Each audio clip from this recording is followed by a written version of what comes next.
Hello, welcome to Recycled Paper Making with Teva. Today I'm going to teach you how to make recycled paper out of old paper you have lying around your house.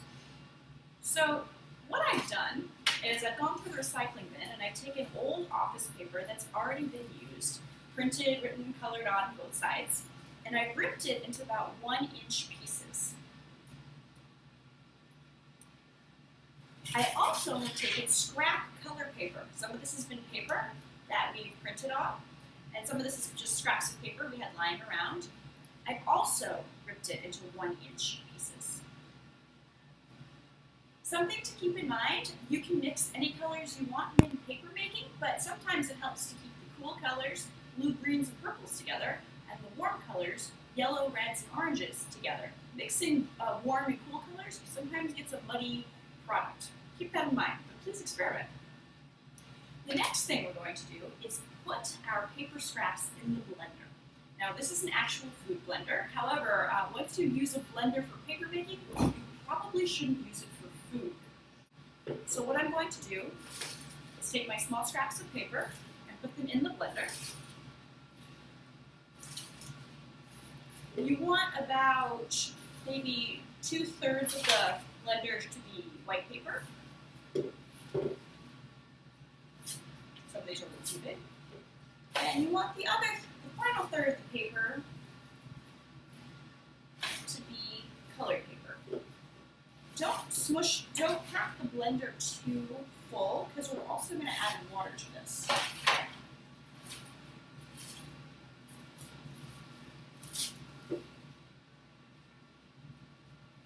So I've heated up some hot water in a kettle, and I'm going to add just about to maybe 1/4 full. You also are going to want to add some cold water. The hot water helps break down the fibers and the glues holding the fibers together, and you'll get a much smoother product. If you don't have hot water, you can also just use cold water. They both work. I'm also going to add some cold water from the tap.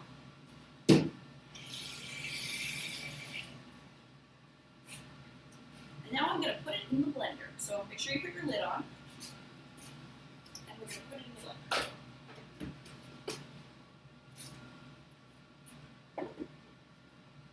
It'll make kind of a loud noise. Kids love this. Also, put the top on when you're using it.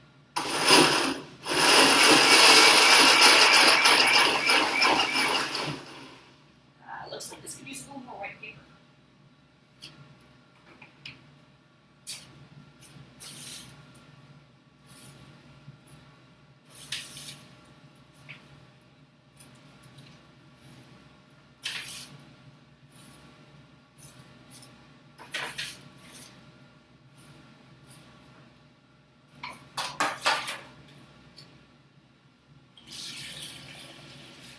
I'm adding some more cold water to make sure all the white paper I've just added gets mushed in.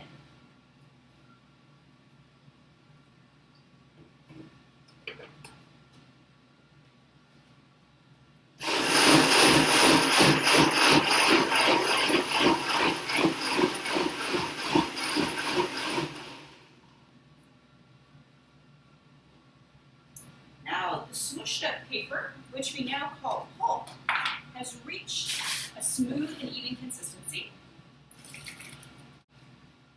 I don't know if you're able to see here, but it's a very smooth, gloppy texture, but it's also very thick. So I'm going to add a full blender full of water to thin this out a little bit, which makes it easier to use for paper making.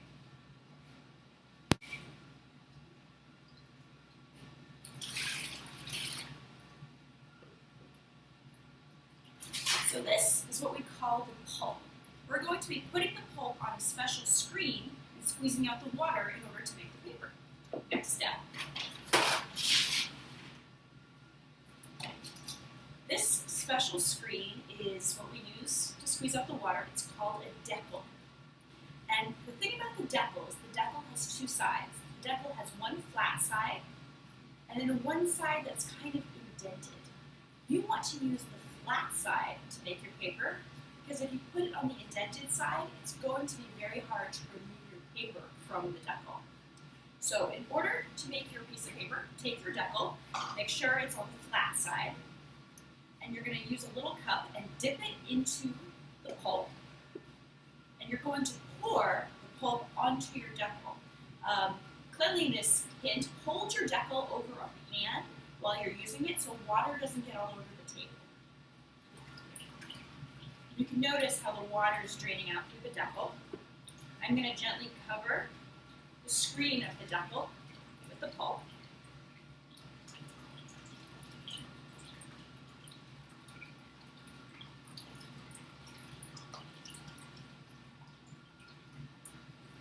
So now that my deckle is covered in pulp, I'm going to squeeze out the excess water.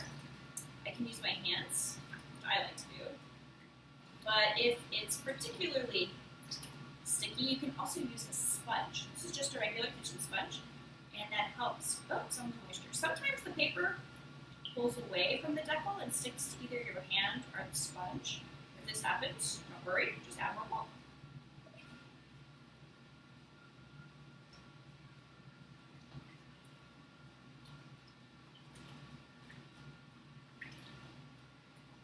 So continue squeezing water out of paper through the deckle until you have a relatively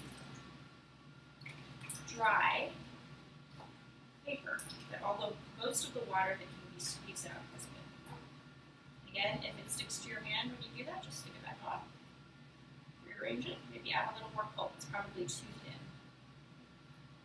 Another way, if you're trying to make very thin paper, you can also use the sponge from the back of the deckle. This is a little more time consuming, but you can get a thinner sheet of paper that way. Now that most of the water has been squeezed out, we're ready to flip our paper onto a piece of cardboard to dry. So take a piece of flat cardboard. It can be a cardboard box that you've just unfolded. You're going to take your deckle and you're going to gently flip the deckle upside down onto the cardboard. So now you have the indented side facing you. What you're going to do is you're going to remove the paper from the deckle by removing the rest of the water. So you're going to take your sponge and you will gently press on the back of the screen of the deckle, absorbing any water that's left, and squeeze your sponge out, squeeze the water out into a nearby pan or cup. You can use this cup too.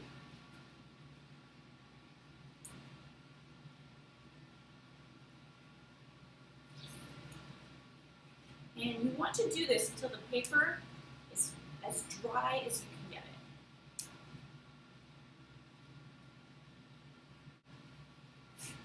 So now that I've squeezed out all my water, I'm going to remove the deckle from the paper very carefully. I'm going to pull it off slowly. And now you have a piece of paper that when it dries, you can use to write a nice note to someone or use in an art project. It's your very own piece of recycled paper. So it's lying on the cardboard so that the cardboard can also draw out the moisture and help it dry out in a nice flat way. And that's how you make